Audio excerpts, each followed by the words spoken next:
நம்முடைய சாதனையாளர் பட்டியலிலே அடுத்து நின்று நம்மை வழிகாட்ட வந்திருப்பவர் திரு பரத். அதாவது நிறைய படிச்சிருக்கார், பிஎஸ்சி, பிஎடு, டிடிஎடு, அப்புறம் டெட்டு கிளியரு. வாழ்க்கையில் பல கோணங்கள் கண்டவர் அவர் வந்தக்கா.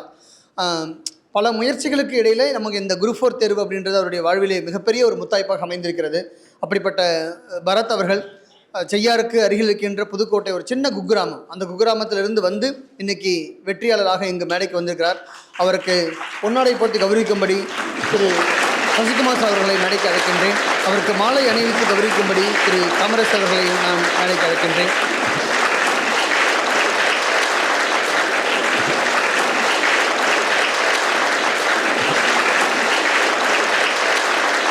பரத் அவர்களை உங்களோடு ஒரு சில உணர்வுகளை பகிர்ந்து கொள்ளும்படி கேட்டுக்கொள்கிறேன். என்னுடைய பெற்றோர் சார்பாக திரு காமராஜ் அவர்களை பேச அழைக்கிறேன். அனைவருக்கும் வணக்கம். பரத் தன்னோட பெற்றோர் சார்பாக என்னை பேச சொல்லியிருக்காரு. அதுவே ரொம்ப நன்றி, அன்புக்கு நன்றி பரத். நல்லா இருக்குது. அதாவது பரத்தை பற்றி சொல்லணும் அப்படின்னு சொன்னோம்னா, ரொம்ப நீண்ட நெடிய போராளி. உங்கள் எல்லாத்துக்குமே ஒரு முன்னுதாரணம். இங்கே இருக்கக்கூடிய மேடையில் இருக்கக்கூடிய எல்லாருமே சாதனையாளர்கள் தான், வெற்றியாளர்கள். இன்னும் நம்ம பயிற்சி மையத்திலேருந்து இன்னும் வெற்றி பெற்று கொண்டே இருக்காங்க. இப்போ கூட குரூப்பில் வந்துக்கிட்டே இருக்காங்க. டாப் ரேங்கில் ஃபஸ்ட்டு 2-3 டேஸ்க்குள்ளே போன சாதனையாளர்களை இப்போ கூப்பிட்டுருக்கோம். அந்த வகையில் இங்கே இருக்க எல்லாரும் சாதனையாளர்கள் தான். அதில் குறிப்பாக பரத்தை பற்றி சொல்லி ஆகணும். ஏன்னா பரத் அவர் படித்தது BSc, BEd, MSc, MEd, TET எக்ஸாமே கிட்டத்தட்ட 2 தடவை பக்கத்தில் போய் விட்டுட்டு வந்துட்டார். அதுக்கப்புறம் டிஆர்பியில் போயிட்டு கரெக்டாக கவுன்சிலிங் அப்போ விட்டுட்டு வந்துட்டார். ஆல்ரெடி குரூப் 4 போயிட்டு கவுன்சிலிங்கில் அவர் டேபிளில் உட்கார்றாரு, அவருடைய நேம் மிஸ் ஆகுது. ஸோ அதுக்கப்புறம் ஹைகோர்ட் எக்ஸாம் கிட்டத்தட்ட எனக்கு தெரிஞ்சு ஒரு 5 எக்ஸாம் இருக்குமா, 5-6 எக்ஸாம் எல்லாமே ஒரு நூலிலையில் அதாவது இவர்கிட்ட இருந்து அந்த வேலைகள் எல்லாம் போயிடுச்சு. ஸோ இப்போ லேண்ட் ரீஃபார்ம்ஸ் எடுத்திருக்காரு. ஸோ அவருடைய எனக்கே ரொம்ப இதாக இருக்கும். ஸோ ரொம்ப இவ்வளோ தோல்விக்கு அப்புறமும் மனுஷன் திருப்பி போராடிட்டே இருக்காரு, அடிக்கடி பேசிகிட்டே இருப்பார். ஸோ ரொம்ப பார்த்திங்கன்னா படிக்கிறதுல தொய்வே அடைய மாட்டாப்புல. ஸோ லாஸ்ட்டு சொல்லலாமா பரத்? ஸோ ரொம்ப குடும்ப வறுமை, அதனால் ஏதாவது ஒரு வேலைக்கு போகணும் அப்படின்ட்டு வேலைக்கெலாம் ட்ரை பண்ணாப்புல. நான் தான் படிங்கன்னு சொன்னேன். அதுக்கப்புறம் ஸ்விக்கியில் டிரைவராக வேலைக்கு சேர்ந்துருக்கேன் சார் அப்படின்னாப்புல. ஸோ அப்பையும் அந்த சூழலையும், கடுமையான சூழலில் நைட்டு 11 மணி 12 மணி வரைக்குமே வண்டியெல்லாம் ஓட்டிட்டு பார்சல்லாம் கொடுத்துட்டு காலையில் அதிகாலை உட்காந்து படிப்பார். ஸோ அதனால தான் நம்ம மாணவர்களுக்கு சொல்கிறது, காலையில் உட்காந்து படிங்கன்ட்டு. ஏன்னா ஒவ்வொருவருக்கும் பின்னாடி எவ்வளோ பேக்ரவுண்ட்ஸ் இருக்கும். ஸோ அதையெல்லாம் வறுமை இருக்கும், நிறைய சூழல் இருக்கும், படிக்க முடியாத சூழல். ஸோ அந்த சூழலெல்லாம் கடந்து வந்தவர் தான் நம்ம நிற்கிறார் பரத். ஸோ அதுபோல் இன்னும் 1000 பரத்துகள் இங்கேருந்து உருவாகணும் அப்படின்னு வாழ்த்துக்கள் சொல்லிக்கிறேன். பரத்துக்கு தான் பெரிய போஸ்ட் போல வாழ்த்துக்கள். என் பேர் எம் பாரத். திருவண்ணாமலை மாவட்டம், செய்யார் வட்டம், புதுக்கோட்டைன்னு ஒரு கிராமம். எல்லாம் டிஎன்பிசி போகலாம், டிகிரி முடிக்கிறது முன்னாடி கூட எல்லாம் ஆரம்பிச்சிட்டிங்க. நான்லாம் டிகிரி முடிச்சுட்டு, டபுள் டிகிரி முடிச்சுட்டு, பிஎட்லாம் முடிச்சுட்டு, அதுக்கப்புறம் தான் டிஎன்பிசியில் என்ட்ரி ஆகிறேன். மார்ச் மாதம் 17, 2016 நான் ஃபஸ்ட்டு சுப்பராய ஸ்கூலில் ஏடிசி ஃபஸ்ட்டு கிளாஸ் ஜாயின் பண்ணுறேன். அப்போ யாருமே இங்கே இல்லைங்கிறோம். 16 அப்போ நான் போட்ட மார்க் 171. ஆனால் கட் ஆஃப் பார்த்தா 178 வச்சாங்க. ஆனால் அதுவே அதுதான் நான் எடுத்ததே அதிக மார்க் ஃபஸ்ட் அட்டம்ப்டில். அப்புறம் விட்டுட்டு தொடர்ச்சியாக படிக்காமல் 17 நான் வேலைக்கு போயிட்டேன். திரும்ப 18 திரும்ப உள்ளே வரேன். அப்போ என்னால் பண்ண முடியல. 2019 கணுசா மண்டபம் ஏடிசி கிளாஸ் திரும்பி ஏடிசி தான் வந்தேன். கவுன்சிலிங் போயிட்டேன். உள்ளாடி போய் சார் சொல்லிட்டார். உள்ளே போயிட்டு உட்காந்து சீட்டுக்கு முன்னாடியே காலி ஆச்சு, வேறு நோ கைன்னு சொல்லி அனுப்பிச்சிட்டாங்க. மார்ச் மாதம் 7ஆம் தேதி போனேன், 2020 கவுன்சிலிங். அதுக்கப்புறம் கொரோனா டைமு லாக்டவுன் ஆகிடுச்சு. நான் அப்படியே விட்டுட்டு வேலைக்கு போயிட்டேன். வேலைன்னா பிஸ்னஸ் அதுன்னு நிறையா என் அனுபவம் சொன்னால் என்ன சொல்கிறது. கால் ஃபர் விட்டப்பறம் யாரும் படிக்காதீங்க, முன்னாடியே ஆரம்பித்தா தான் பாஸ் பண்ண முடியும். சத்தியமாக கால் ஃபர் விட்டதுக்கப்புறம் நோட்டிஃபிகேஷன் விட்டதுக்கப்புறம் யாரும் உள்ளே வராதிங்க, முன்னாடியே ஆரம்பிச்சிருங்க. நோட்டிஃபிகேஷன் விட்டவரை நான் வந்தேன், அப்பயும் பண்ண முடியல. 24 ஏடிசி தாமரத்தில் போனேன், அப்பயும் என்னால் பண்ண முடியல. இப்போ தான் நான் வின் பண்ணியிருக்கேன். லேண்ட் ரிஃபார்ம் டிபார்ட்மெண்ட் எடுத்திருக்கேன். உங்களுக்கு நான் அடுத்ததான் நீங்கள் உங்களுக்கு என்ன சொல்ல வரேன்னா, கமிட்மெண்ட் வச்சுக்காதீங்க, படிக்கிறது மட்டும்தான் பார்க்குறேங்க. வேறு எதுவுமே எக்ஸ்ட்ரா போயிட்டீங்கன்னா வேறு என்ன பார்ட் டைம் ஜாப் பார்த்துனே பண்ணுறேன், அதெல்லாம் தப்பானது. தொடச்சா படிங்க, இடையில கேப்பே விடாதீங்க. கால் ஃபோர் அடுத்த வருஷம் லேட் ஆகுதுன்னா அதுக்காக வேறு எதுவும் பண்ணாதீங்க. ஃபுல்லாக அதிலே இருங்க. படிக்கிறத தவிர வேறு எதுவும் பண்ணாதீங்க. படிக்கிற பசங்களாம் கூடயே சுற்றுங்க. தேவையில்லாமல் ஊரில் வேறு யாரா பசங்க இருப்பானுங்க, அவங்களாம் பேசாதீங்க. படிக்கிற பசங்களாம் கூட மட்டும் இருங்க. இப்போ நான் ஏன் அதை சொல்கிறேன்னா, இவ்வளோ பண்ணணும் நான் நின்றுட்டு நிற்காமல் வந்துங்கன்னா எல்லா எக்ஸாம்லையும் நான் போயிட்டு வந்தேன். நின்றுலான்னு பார்த்தாலும் ரொம்ப தூரமாக ரேங்க் இருந்தாலும் விட்டுட்டு போயிட்டு இருக்கலாம்.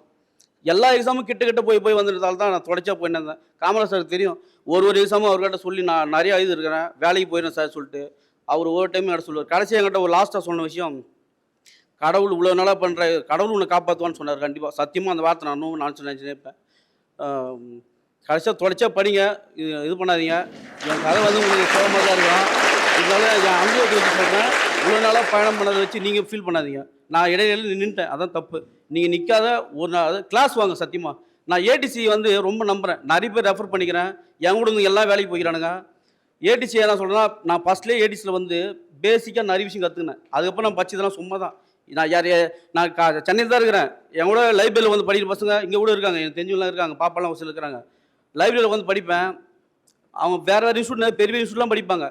ஆனால் என் கூட உட்காந்து எதிர் பேச முடியாது. ஏன்னா நான் ஏடிசி, அவங்களே தெரியும் இவன் ஏடிசி ஸ்டூடெண்ட். சத்தியமாக என்கிட்ட சொல்லுவேன், எல்லாமே பெருமையாக சொல்லுவாங்க. ஏடிசி ஸ்டூடெண்ட்னா நான் சொல்கிற ஒவ்வொரு சப்ஜெக்ட்டும் சொல்லுவேன்.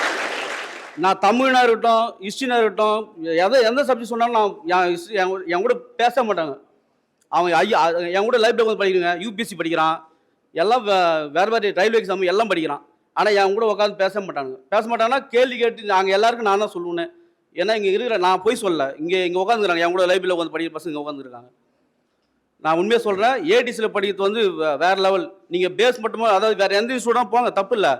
ஆனால் அடித்தளம் வந்து செம்ம ஸ்ட்ராங்காக போட்டு வைப்பாங்க ஏடிசியில். செம்மையாக இருக்கும் கோச்சிங். நான் சொல்கிறேன் கேளுங்க, நான் நிறைய பேர் ரெஃபர் பண்ணிக்கிறேன், ஒருத்தர் 2 பேர் இல்லை. நான் நிறைய பேர் எடுத்து விட்டுக்கிறேன். எனக்கு அப்புறம் வந்தாங்க, என் டீமில் இருக்கிற மொத்த பேர் வேலைக்கு போய்க்கிறான். நான் என் கூட இருந்து நான் இட்டு வந்து உள்ளே விட்டுவேன். வேலைக்கு போன லிஸ்ட் எடுத்தா பேர் பக்கம் பத்தாது. சத்தியமாக இப்போ பக்கம் பத்தாது. நான் எத்தனை வந்து உள்ளே விட்டுவேன் எத்தனை பேர்னு. நான் ஆகிட்டு வந்து விட்டு எத்தனை பேர் நான் வேலைக்கு போய்க்கிறான் தெரியுமா? எனக்கு தெரிஞ்சு எவ்வளோ பேர் டிபார்ட்மெண்ட்டில் போய்க்கிறான். என் கூட ஃப்ரெண்டுங்க, என் தம்பிங்க, நிறைய பேர் எல்லா டிபார்ட்மெண்ட்லைங்கிறான். அதனால தான் நான் ஆகிட்டு வந்து விட்டேன். இப்போ நான் வேலை வாங்கிட்டேன். ஆனால் என் வெற்றியை கொண்டாடுறது நான் மட்டும் இல்லை, எனக்கு எவ்வளோ பசங்கன்னா என்னால் யாருமே இவ்வளோ சந்தோஷப்பட்டுருக்க மாட்டாங்க. என் ஃப்ரெண்டுக்கு மொத்த பேர் ஹெல்ப் பண்ணானுங்க. அவனுக்கு எல்லாரும் எனக்கு பயங்கரமாக சந்தோஷப்படுறானுங்க. அதே மாதிரி கவுன்சிலிங் அப்போ நான் காமராஜ் சார் வந்து அவர் சொல்லத்தான் நான் பண்ணேன். அவர் நான் என்ன டார்ச்சர் பண்ணேன்னா, அவர் எப்படி என்ன வேலை இருந்தாரே தெரியாது. நான் அவருக்கு ஃபோன் பண்ணி, சார் எந்த டிபார்ட்மெண்ட் எழுதே தெரியல, ஒன்று ஒரு கேட்டீங்கன்னா அவர் உண்மையாக சொல்லிட்டு சாரி சார் மெசேஜ் அனுப்பிச்சுனே இருப்பேன். ஏன்னா அவர் வேறு வேலையாக இருந்திருப்பார். ஆனால் எனக்கு இந்த டிபார்ட்மெண்ட் எழுதா தம்பின்னு ஒன்று ஒன்றா சொல்லி உள்ள கவுன்சிலிங் உள்ள உட்காந்து சொல்கிறேன். அவர் என் தப்பாக நினச்சி போட்டேன்னு சொல்லிட்டு நான் ஃபோன் பண்ணி இருந்தேன், மெசேஜ் பண்ணேன். சார் என் தப்பாக நினச்சி சார் தயவுசெய்து சொல்லிட்டு அவர்கிட்ட சொல்லியிருந்தேன். கடைசியாக அவர் இதை எறா தம்பினார். அவ்வளோதான். அவர் சொன்னதை நான் செஞ்சுட்டு வந்துட்டேன். அப்புறம் இன்றைக்கி நான் வந்து இந்த விழாக்கெல்லாம் வரணும்லாம் இல்லை. காமராஜ் சார் வந்து அந்த ஆர்டர் காப்பி பார்த்து ஒரு ஆசீர்வாதம் வாங்கின்னு ஒரு ஃபோட்டோ பிடிச்சிட்டு போயிட்டே மாதிரி தான். எனக்கு வந்து காமராஜ் சார் எப்படின்னா, நான் ஒரு பெரிய அவர் குருவான்னு நினைப்பேன். அவரை முடி அவர் மாதிரி வெட்டின்னு நினைப்பேன், அவர் மாதிரி பேசணும்னு நினைப்பேன். அவர் கடைசியாக அவர் கூட அந்த கிளாஸ் எனக்கு வேணும் சார் சொல்லிட்டு வாங்கி போகலான்னு இருக்கேன். அவர் மாதிரியே நான் ஆஃபீஸ் போனால் அவர் மாதிரியே தான் போகணும்னு நினைப்பேன். இப்போதைக்கு அவர் மாதிரியே ஒன்று ஒன்றா மாற்றின்னு வந்துடுவார். ஐயா நீங்கள் தப்பாக நினைக்காதீங்க ஐயாவும் எனக்கு பிடிக்கும். தமிழில் வந்து சென்னையில் நான் வேறு இன்ஸ்டியூட்லாம் டெஸ்ட் பேட்ச்லாம் போட்டுக்கிறேன். அங்கே கிளாஸில் கூட நான் இலக்கியத்தில் பேசுறதுலாம் வந்து நான் எல்லாமே ஐயா கிட்ட கற்றுக்கு தான். தமிழ் அங்கே அச்சியாக முடியும், என்னெல்லாம் பீட் பண்ணவே மாட்டானுங்க. அங்கே எங்கே பெரிய இன்ஸ்டியூட் தான் எல்லாமே. நான் பேர் சொல்ல விரும்பல, எந்த இன்ஸ்டியூட் பேரும் டெஸ்ட் பேட்ச் தான் சொல்கிறேன். என்னென்னா ஐயா கிட்ட நிறைய விஷயம் கற்றுக்கினேன். ஒரு இலக்கிய விஷயம், இலக்கணம் எல்லாமே வந்து வேறு லெவல் பண்ணுவார் ஐயாப்பில். அதனால் வந்து யாரையும் குறை சொல்ல. நான் ஃபஸ்ட்டு ஏடிசி வந்து உள்ளே வந்த first class Sasidhar class. First நான் உள்ளே என்ட்ரி கொடுத்த முதல் கிளாஸ் சசிதர் கிளாஸ். அவர் சொன்ன முதல் ஷார்ட்கட் கூட நமக்கு எனக்கு இவ்வளோ வந்து காமராஜ் சரியாக முடியும்னா அது எனக்கு தெரியாது. ஆனால் உண்மை எல்லா விஷயமும் நான் காமராஜர் தான் வெயிட் பண்ணுவேன். எல்லா சாரியும் பிடிக்கும், காமராஜர் கொஞ்சம் எக்ஸ்ட்ரா பிடிக்கும், அவ்வளோதான். வாய்ப்பு கொடுத்த அனைவருக்கும் நன்றி, வணக்கம், நன்றி.